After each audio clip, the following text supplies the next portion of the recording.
This Republican Congresswoman admits to faking a hate crime on live television. That was Representative Nancy Mace speaking at a conservative-led event where in this next clip, she haphazardly admits to faking a vandalization of her home. Watch this. You can't mention MTG without mentioning AOC. Three-syllable House members are special. And for AOC, the next time you want to get media attention, you don't have to pretend you're being arrested. You can just spray paint your own home, like I did, right? This all surrounds an altercation in which the Republican Congresswoman is charging left-wing political groups with vandalizing her home with anarchist insignia and criticism regarding Mace's anti-union sentiments. Now, the circumstances of the situation were already well documented, but others were quick to catch on to the contradictions in Mace's allegations. Pulling samples of Mace's writing and comparing the blatant similarities in penmanship, like this Twitter user who noticed that our perpetrator draws the same little hearts as our supposed victim. Regardless, this example is one of the many ways Republicans work to manufacture organized acts of violence against them to play into the image of an oppressed conservative movement. They will fabricate these offenses and frame them as coordinated political attacks or affronts. But I think it's a manipulative imitation of the violent crimes plaguing many marginalized communities, often at the hand of conservative terrorists. And frankly, it is such an egregious offense to the American people. It's like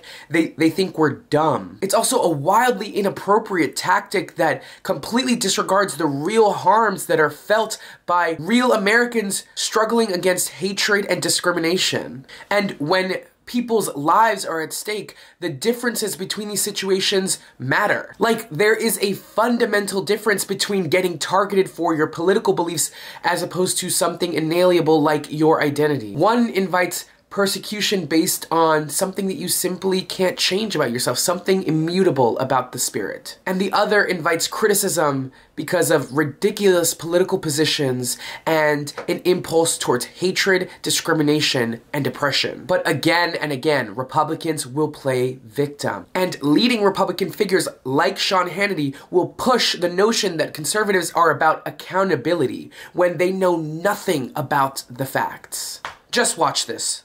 As it relates to Hunter's laptop. Okay, then they suppress the information. Now, when you get to the bottom line here, what does that mean for this country, and what should the penalty be for people that purposely lie, mislead, propagandize against the American people? Is there any law against them colluding like that? Well, certainly the FBI needs to be held accountable. Look, the damage was done. And we're still suffering from the damage from that laptop suppression.